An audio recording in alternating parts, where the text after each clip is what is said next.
Yes. Hey. Tyler, how are you? I'm good. How are you? Just trying to figure this out. Okay, good. I'm in. You're doing great. Yeah, you're perfect. You're got it all going on.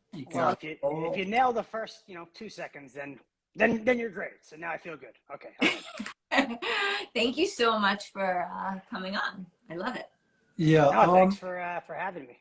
Yeah. So it's amazing because when I was reading the bio that you sent over, it was like one sentence. It was like, writer, producer, Father Material. And I'm thinking to myself, this guy's done so much amazing shit. And I guess you're very humble. But it's just the purpose is Father Material in the podcast, and obviously you're going to be on as you mentioned tomorrow's episode. So yeah, but didn't need a laundry list of whatnot. Right now, it's what I'm working on is the podcast as well as a bunch of other creative endeavors. So yeah, no, it's good to chat, especially with another Five Towns person, right? I mean, yeah, well, that's the thing, right? Five Towns people got to stick together.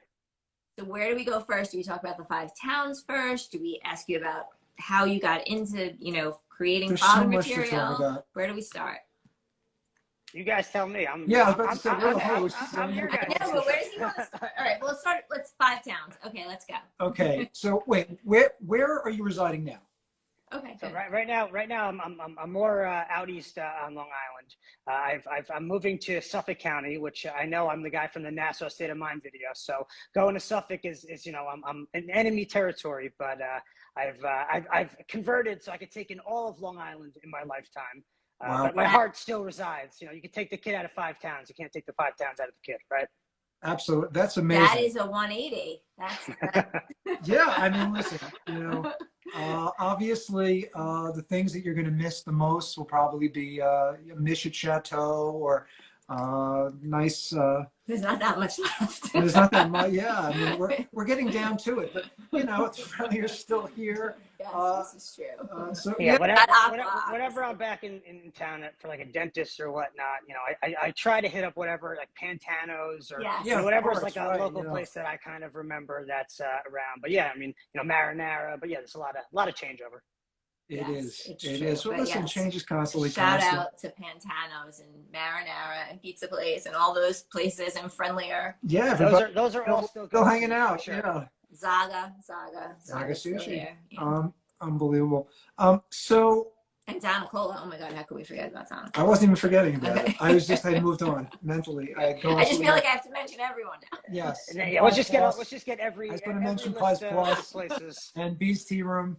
I think he's too young for that. No, I know. I just want to mention any restaurant that's ever existed in the Five Towns so that we don't miss anything. So please join me if there's anybody. What do we miss? Guido's? So wait. Why are you moving to Suffolk? Just, I mean, well, we were in the city. I mean, we were in the city pre-pandemic, and that was kind of, the plan was to stay there for a while, but, I have 2 young kids and, figured the suburbs was the move, and it's a crazy housing market right now, and just, found a place that we liked, in Melville, and decided that was what was new for us. That's fantastic, but I have new news and new information I want you to put into your determinations before you do anything. I was just in Florida. I got to tell you something. I've never been a Florida guy. They got something figured out down there, though. I mean, there is something happening down there. And by the way, I didn't know where the class of 1989 Lawrence High School went, but I discovered them all. They're all in Boca Raton. It is, I'm telling you, there's something crazy going on down there. And it might be something to look at. I don't know. It's nice weather. I can't take another. Nice to visit. I can't take another winter. I just don't know why I'm doing this. I agree. I mean, listen, I have a couple friends that moved down there, and sometimes I'm like, what are we idiots doing in New York and with weather and taxes? Like, what are we doing here? But at the end of the day, I feel like I got probably 40 years before I'm in Florida. Maybe full time. Okay, fair enough. I don't mind. I'll visit once in a while. Yeah, well, I'll that's visit very you. nice. That's I'll so visit sweet. you. Well, you hear breaking news. Renee's going to visit in Florida, which is so nice for us all. We're going to book her in. So let's talk a little bit about the podcast. Father Material. How many kids do you have? So I have two kids. My son, who is sleeping in the room next to me and thinks I am out somewhere and not here because I have to hide from him, because that's kind of the deal. If I can't put him to bed, I can't be within sight. So he's 3, and my daughter, who's somewhere that way, is 2. Oh, wow. So you have 2 and 3. That's like really close in age. That's insanely close in age. They're 367 days apart, so they were right back to back. Yeah, Which you're horny bastard. Yeah. Was a big impetus for the podcast. Really, was just the idea of, all of a sudden, crap. I have 2 kids, essentially under 2, and I'm creative and I'm trying to stay productive. And there's just so many things that, your life changes when you have a kid, plus 2 kids, and then a pandemic on top of it. So it just kind of felt like one after another. So the idea of the podcast was talking to other creatives to discuss how, being a dad and balancing essentially being a dad, fatherhood, with, the creative endeavors I do, and talking to other fathers and the things that they did, whether that's time management or even the type of content they want to create. Once you have a kid, your mindset just changes. Speaking of mindset, I mean, it really does. Your mindset is completely different once you're a father, and the things that might have interested me before to, write stories about or tell stories aren't exactly the things that interest me now as a dad. So that's the idea of the podcast, is speaking with other fathers who ideally are, years ahead of me and have had some experience and wisdom, and how things shifted for them ultimately once they became dads, in their creative endeavors. Wow. Yeah, you've had some incredible guests on the show already. You've had Rene and Shapiro and Doug Ellen and just a laundry list of amazing people. What have you noticed now that you've had all these guests is the trend or the theme that dads are saying in the creative field? How has it affected their process? It's like everyone's got, different, you get different tidbits of things stick out from different conversations. And I think for the most part, a big word is like empathy. Everyone says that there's a more empathetic human once they, become a father, and empathy is so important in storytelling. So it actually helps in that regard. And some people have said that it's helped their time management because they now know that every minute that they do get to themselves, that they're not consumed with their children, they have to be as active as possible. So it's helped others, and other people say, whether it's getting up before their kids and trying to do some work. A lot of people are early risers, seems to be a thing, late nights. It's a lot of it is time management around your kids. And, I've spoken to a lot of people whose kids are older, so it's different now, but they said, during those early stages, it could be tough. And, I think, some of the best advice I've gotten is just that everything is, everything's a phase. Everything is temporary for the most part. And what your kid's going through, who's wetting his bed or not going to sleep, or some of the, tedious things you deal with, it's a phase, and then eventually you move on from it. And I'm just, from a creative standpoint, trying to document it or write, find some way that I can harness it where it's something new in my life that I could relate to people with and write some sort of story around. So it's just trying to harness all the fun times, because it's great. I love being a dad, but there's definitely times where I'm like, yeah, it'd be okay if for this weekend, I wasn't a dad for a weekend and I can kind of just get some other stuff done. Not necessarily just, party, but just, be able to fully, invest in the work I'm doing or something else. But, a lot of that's in the partnership with my wife and finding ways to balance our time. Wow. Yeah, that is true. I mean, being a dad, being a mom, it's stressful. It's a lot of energy you're putting out constantly. So you're constantly putting out energy for your kids. You're putting out energy for your wife, for your spouse. You're putting out energy for, your job, whatever you're doing, your creatives, your podcast, all of that. And you need time for yourself. You need to time, like, whether it's in the morning or at night or whatever. We all need that. Self-care is really important. Yeah. I was going to ask you, what are you and your peers and people now that we're sort of in this inflection point where it's sort of, the pandemic isn't over, but we're sort of just living with it now, right? We're just going to go about what we're doing, right? And that's okay. That is going to be our new normal. And people now have the opportunity to either stay remotely and work from home, or they have the ability to do some hybrid, or there are people looking forward to going back to an office. Where are people coming down in the creative field right now? Are they looking to get back into, as you said, those office spaces to get away from some of the distractions at home? I think it totally depends. I can't speak for everybody, but I think, I think it's positive that people and companies have acknowledged that you can work from home. I think in the creative space, a lot of people who are freelance, in particularly, were already working from home or working from scattered places. So I don't think that's necessarily a big change. But yeah, I mean, I think it depends. Like for me, I love the days that I'm on set and I'm not home, I do love that. Like it is nice to get out of the house and to, even though it's funny because my kids don't understand because they think that work is something I just do here. So like when I'm somewhere else working, they don't comprehend. Like, what do you mean? Like you just work upstairs? Like, what do you mean you're working somewhere else? Because there's 2 and 3, so it doesn't really compute with them. But yeah, I think a lot of people I speak to, it's finding that balance. I think that's everything. It's just finding that balance that makes sense. And yeah, there are days where, even when I work I was working from home pre-pandemic also. So it wasn't such a big juxtaposition for someone like me. I mean, I was out of home more than I was during the pandemic, but working from home was nothing new to me. And for me, I always, when I first started freelancing and was working from home, a big advice I was always told was like, dress every day like you're still going somewhere. And that was huge for me. So while a lot of people were like straight up just pajamas all pandemic, like I was still wearing jeans and a shirt every day, like because I'm just used to that. And when I say a shirt, I mean couple buttons. It's not, I'm not wearing a button down full, whatever. It's still relatively comfortable. But I was always dressing the part, even working from home pre-pandemic, just because I had already gotten that in my mindset. Well, I should actually record every time I say the word mindset. There should be a dinger that comes up yes, in the corner. Just a little yes. ticker for how many times. Anytime. How many times you could put mindset? They say mindset. If you're at home, take a gummy shot and then take 20% off at Mindset Wellness. I love that. I love your mindset. There you go. Ding.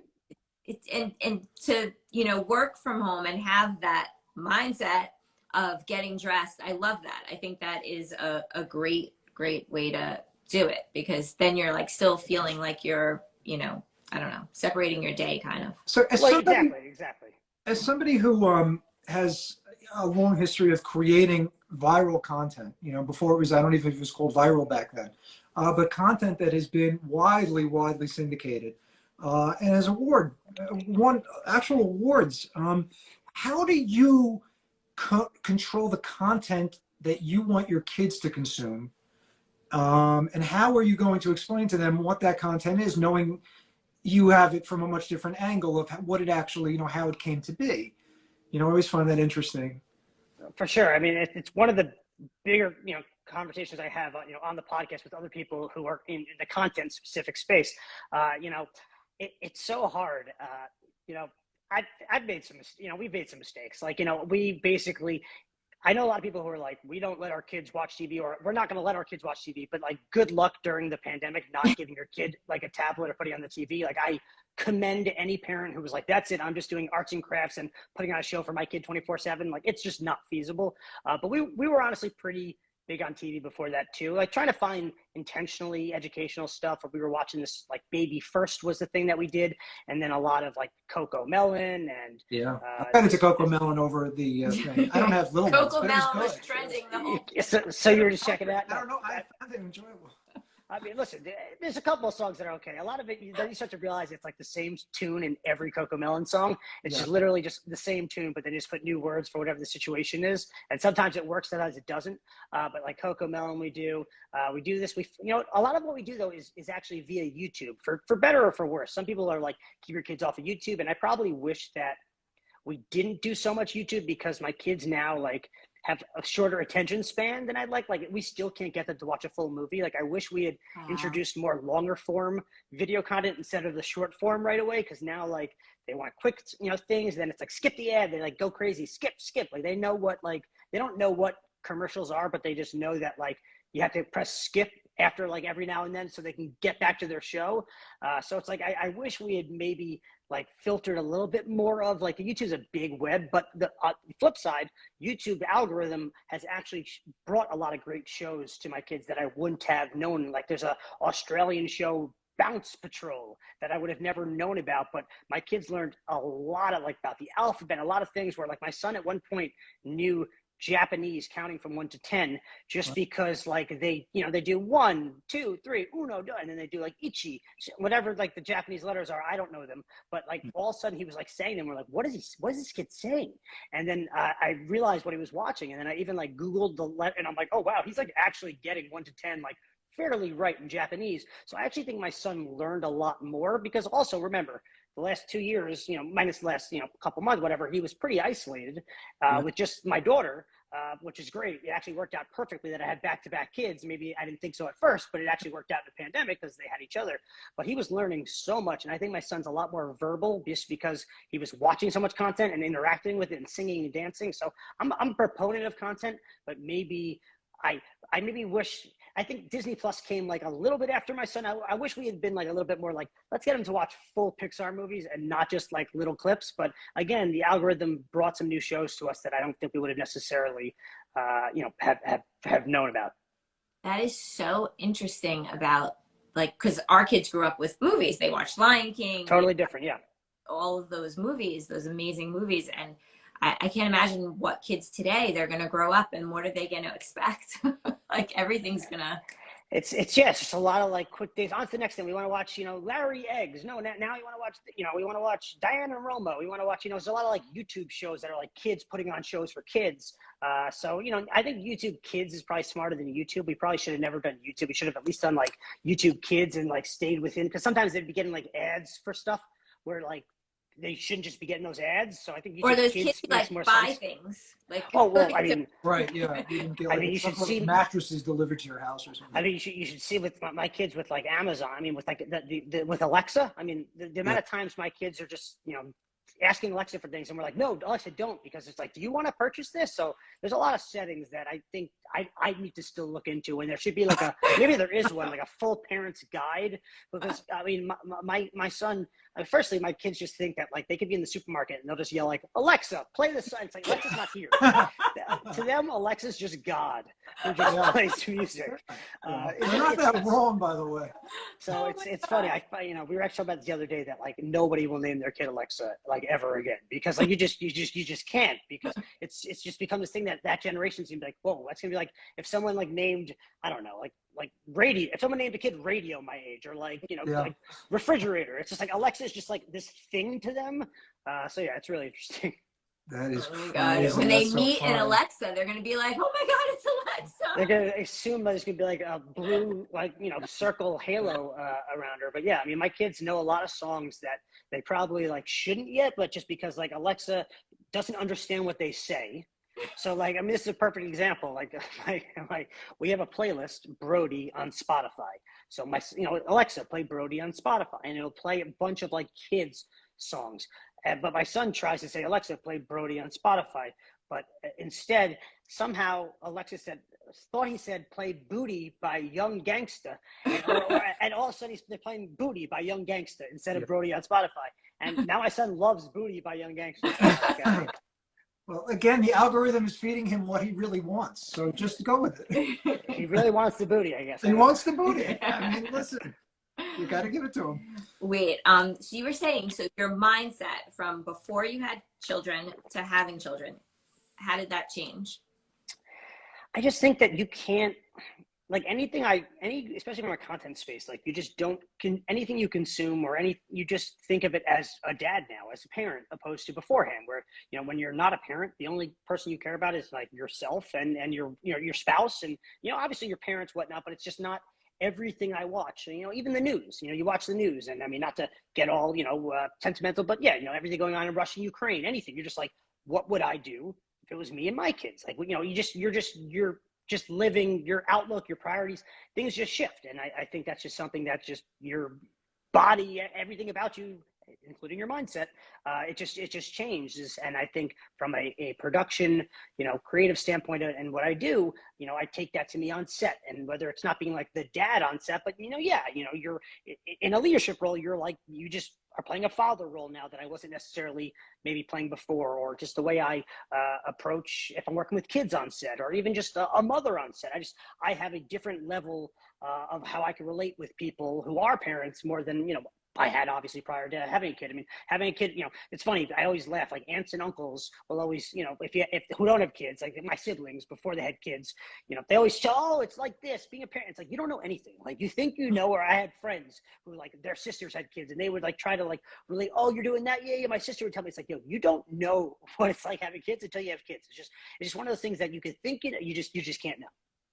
No, absolutely not. Agreed. Agreed. You brought up for a second what's going on in Europe, obviously, and it's I think that in so many ways one of the things that is so stressful is, as people, obviously we're dealing with all of these existential threats that are new, the pandemic and this potential war that is expanding and what that could mean. But then ultimately we're parents and we are trying so much to protect our kids from everything, right? Doing everything to, baby proof their lives as much as we can. And yet these historic events are unfolding around us. What do you do? What's your strategy? I mean, they're much younger than mine, but what's your strategy to insulate them as much as you can? Because they are living through historic times.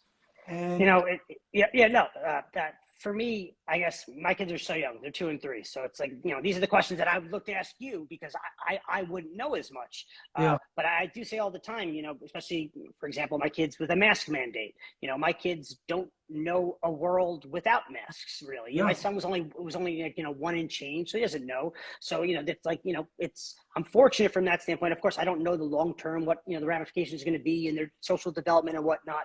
But, opposed to if my kids were 6, 7, 8, they had to change their life. My kids didn't really change anything. I mean, my son didn't love wearing a mask at first just because it's like he didn't want to wear a hat or he didn't want to wear that shirt. It was just like, I don't want to wear this. And then, because my daughter saw my son wearing it, it was actually really easy to get my daughter to wear it because her big brother was wearing it. So my daughter, both my kids kind of, not that they like it, but like they're totally fine with it, which is great. And right. It's become part of their life, which is crazy. And I mean, listen, I hope we're past this all relatively soon and they can look back at pictures of themselves and be like, what was that like? And, that this doesn't impact them.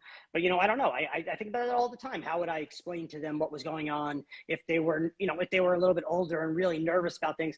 I guess I'm fortunate that, my kids were young, that they still don't know. I mean, only maybe 2 months ago, my son started to ask, like, why are we wearing this mask? Like, why am I wearing a mask? And I was like, we just said, so nobody gets sick and everybody stays healthy. And he kind of just like, took that at face value and like was like, okay, I'm gonna go watch Coco Melon. Like that was it wasn't a whole sit down. So yeah, I'd really have to ask.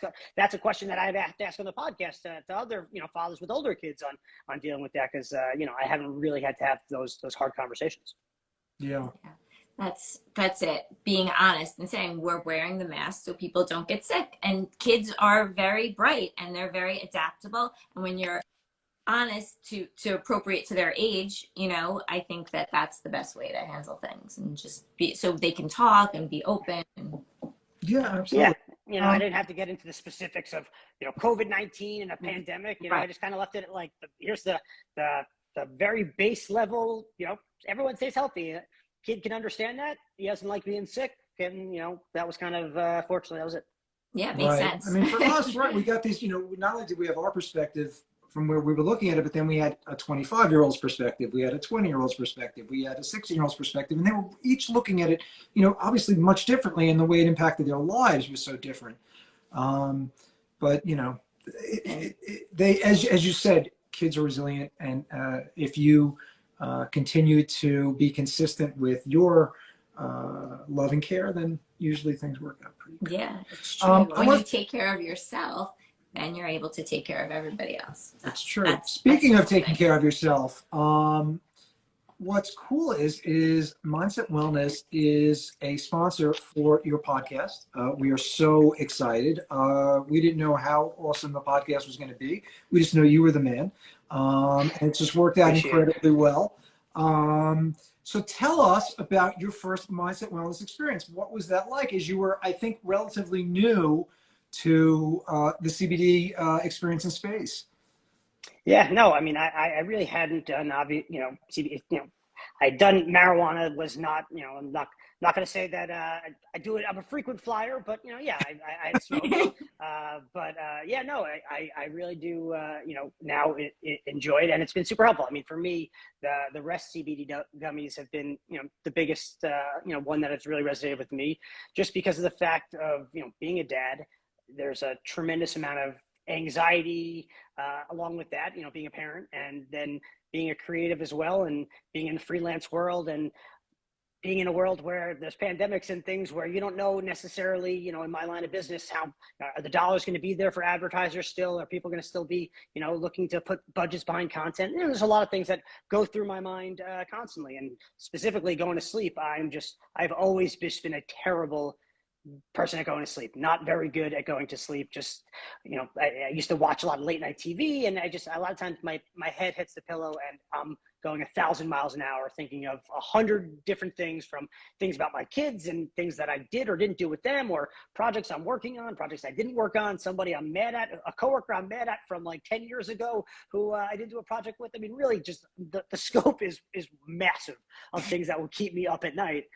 So yeah, I mean, the rest CBD gummies are just kind of helpful, just to let me like check out just a little bit and actually go to sleep, opposed to just going on in circles and circles in my mind. Because yeah, I could relive creative conversations and pitch meetings that I'm convinced that I could have done better for hours and hours and be up till 4 a.m, or I could just try to actually go to sleep. So yeah, the rest CBD gummies have been helpful in terms of me just trying to check out a little bit, relax, and actually go to sleep. And then I can wake up and be stressed and think of all those things again, but at least I slept. Okay, so just take a happy or a calm in the morning Now when you we wake have up, right? I guess that's the next That's the the next that's level the next of it. thing, Yeah, right? That's the you next got, level of you it. gotta just call me. I'll tell you what to take. I totally hear you though, like that. That's just unbelievable. the- This, I would be remiss if before we signed off, I didn't mention an incredible film that you did called The Starfish. Just a fantastic movie, as people are very well aware. Won a bunch of awards. It was featured a bunch of places. And it was about your grandfather and his journey, which was absolutely remarkable. How much of his journey resonates with you now as you see what's happening in Europe, and you see people now being displaced in almost those same ways? It must be remarkably, hit home for you in a way that is different. Yeah, I mean, it's terrible. I mean, I definitely think firstly, being a parent in general, diving into my grandfather's story, like as I was going through becoming a father, you just realize the incredibly difficult situation that my great grandparents were in, basically saying for a period of time goodbye to their kids for the opportunity for them to potentially be able to live and make it out of Germany and everything they went through. But yeah, I mean, I think about this constantly right now with what's going on, and you see, there's all these refugees, which is exactly what my grandfather and his sisters and parents were, and being displaced. And yeah, it's terrible. And we're fortunate for organizations like Hayas, which I mentioned in the film, and I actually have been doing a little promoting for recently, the Hebrew Immigrant Aid Society, who was tremendously helpful for my family and for families right now. Where yeah, I mean, it's an unfortunately terrible thing that you think about kids. I'm a dad, so I think about kids. What would I say to my kids right now if I was like, hey, we have to go? Like, what do you mean we have to go? Like, we can't be here anymore because you're not safe. And what do you mean we're not safe? Like, I don't even know how I would approach it to my kids. They're 3 and 2. I'd probably just say, we're going. And they would just think they're going on a trip and they would have no idea. But, what about my stuffed animal, my blanket? We don't have time. So I just can't imagine. And no one should have to go through that. No parent should have to go through that. I've seen some like harrowing videos and photos of like, fathers saying goodbye to their kids on a train. And that's literally taking us full circle to, where they were, back in Germany then and in other places. So yeah, it's tough. It definitely gives you perspective on just the shit that we complain about on a daily basis, versus that. But yeah, no, it's definitely, having done a documentary on similar idea of people having to be basically displaced from their home and then going somewhere else and creating a new life for themselves. Fortunately, my grandfather had a happy ending, and built a great business and family legacy, and for generations now, here in America. But you don't know what's going to be the outcome for all these, Ukrainians. So yeah, it's just it's unfortunate. Yeah. Anyway, if I would encourage our audience to check out this film. It really is amazing. Also, we work with a lot of D2C brands or lots of activations. I would advise them and advise everyone who's watching, go to Gildin Media for all of your content creation. The guy is honestly unbelievable. The stuff is incredible. It's really exciting to see what you're doing and to be a part of it. Father Material is just going to get bigger and better. It is such an important subject right now. And we love what your mindset is. Yeah, we do. Well, So I appreciate it. I appreciate you guys sponsoring the podcast. Buying in the support early, so I do appreciate that. And yeah, I think tomorrow it's a great episode. I think you gave a lot of vulnerable honesty about your life and your perspective, as a dad and the career that you've had, which has been in a lot of different industries, doing a lot of different things. And it seems like a lot of the things that you did were somewhat shifted by being a dad and wanting to provide and looking for opportunities. So those are things that I think are super relatable. So yeah, no, I'm excited for that episode. I just have to finish doing a couple of tweaks on it right now. And then I still have to figure out some social cuts, and I'll probably be up all night, but it'll be out in the morning. Well, at least you have the rest gummies. yes. So, well, if by the time I finish, we'll see what time I finish. But then, yes, I can rest You out. can always go to a focus. Well, let's start with the focus right now. We're gonna get off the phone. Whatever, off the video. It is a phone. It is a phone. We're gonna get off the phone and video. Hang up the phone, honey. We're getting a call. We're getting a call on the other line. You're gonna take 2 focus, and you're gonna be good. You're gonna finish that like that. Those edits. I'll nail it all down, and then when I'm done, I'll rest and I'll wake up and I'll continue the cycle. Right. Yeah. Exactly. So please, again, check out the podcast because I'm going to be on it, as you said, being extremely vulnerable. I don't remember the. He was having a really just let's backtrack for a second, because that day he was having a really. I was having a stressful day. Really bad 2 days. I was having a. Well, even though I have a lot of CBD, I can still go through I still have my own stress. I remember saying, "Should I continue to do this?" And I was like, "Yeah, fuck it, let's just do it." Well, you didn't come off as too stressed or angry, so I don't think there's anything you have to be too. It's a good teaser, so tune in tomorrow, see if there's a full breakdown or not. It's going to be very exciting. Yeah, I stayed far away that day. Tyler, thank you. He has a code. He has a code for CBD, right? What's your code? Yeah, Father Material. If you go Father Father, Material. Type in Father Material. It's 20% off and free shipping. So hopefully, listeners use it, and then they can listen to the podcast, and then afterwards they can rest if they're listening before bed. If not, then they could listen in the morning, and then they could focus. Yes. There's so many options available. They could be happy. Get it now. You're like learning quickly. You're a quick learner. I love it. Or they could listen and then be healthy. Whichever mindset they want. That's right. All right, 5 times forever, baby. Let's do it. Strong Island. All right, thanks, guys. Thank you. Bye.